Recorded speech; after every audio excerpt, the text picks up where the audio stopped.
ఇవాళ రోజున ఎంతోమంది డైరెక్టర్లు మేము ఏ సినిమాలు చేసినా నువ్వు పెట్టిన భిక్షే అన్న, మీరు అవునన్నా కదన్నా, వి లవ్ యూ ఆల్వేస్. నేనింతేలో డైలాగ్ ఉంటుంది, సక్సెస్ వచ్చినా ఫ్లాప్ వచ్చినా సినిమా సినిమా సినిమా అని. అది డైలాగ్ కాదు, ఆయన వ్యక్తిత్వం. సక్సెస్ వచ్చినా షూట్లోనే ఉంటారు, ఫెయిల్యూర్ వచ్చినా మళ్ళీ షూట్లోనే ఉంటారు. హానెస్టీగా డైరెక్టర్ ఏది చెప్తే అది చేసుకుంటూ వెళ్తున్న మాస్ మహారాజ్ గారికి త్వరలోనే చేస్తాను తమ్ముళ్ళు, త్వరలోనే చేస్తాను. గ్యాప్ లేకుండా దూసుకుంటూ వెళ్ళిపోతున్నారు ఆయన. ఏదో ఒక గ్యాప్లో అప్లికేషన్ పెట్టి వచ్చేస్తాను. సో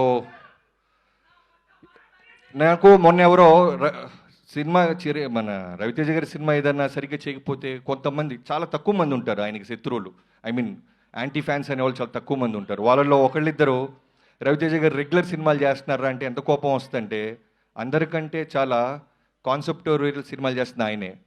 షాక్ కానీ, నా ఆటోగ్రాఫ్ కానీ, శంభో శివ శంభో కానీ ఎంతో సినిమాలు ఆయన ప్రయత్నిస్తానే ఉన్నాడు. ఆ సినిమాలు కనుక మనం నిజంగానే పెద్ద ఫిగర్లు చేసుంటే నిజంగానే కమర్షియల్ సినిమాలతో పాటు అవి కూడా ప్యారలల్ చేసి ఉండేవాళ్ళు.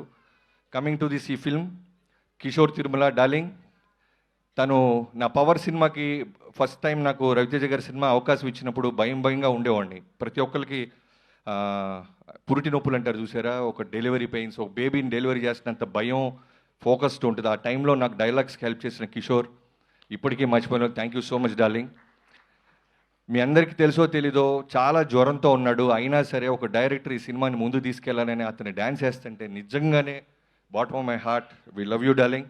నీ హానెస్టీ, నీ రైటింగ్ ఈ సినిమా ఖచ్చితంగా పే చేస్తుంది. అన్నిటికంటే ముందు ఈ సినిమా క్వశ్చన్ పేపర్ నాకు ఒకటి లీక్ అయ్యింది.